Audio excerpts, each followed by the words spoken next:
పూర్వం పాండవులు వనవాస సమయంలో శ్రీకృష్ణుడు వారి దగ్గరికి వచ్చారు. అయితే అంతకుముందే ఆయనకు చేతికి గాయమయ్యింది.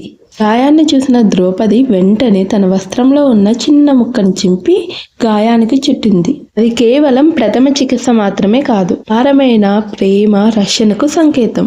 చూసిన శ్రీకృష్ణుడు ఎంతో భావోద్వేగానికి లోనయ్యాడు. సమయంలో శ్రీకృష్ణుడు ఆమెకి ఇలా మాటిచ్చాడు, నీకు ఎప్పుడైనా సమస్య వచ్చినప్పుడు నన్ను పిలిచిన వెంటనే నేను నిన్ను రక్షిస్తాను అని చెప్పాడు. అయితే కురుసభలో దుష్టులు ద్రౌపదిని అవమానించినప్పుడు ద్రౌపది మనసారా శ్రీకృష్ణుడిని ప్రార్థించింది. అప్పుడు శ్రీకృష్ణుడు ఆమెకిచ్చిన మాట అనుసారం ఆరంభం లేని అంతులేని వస్త్రాన్నిచ్చి ఆమెను రక్షించాడు.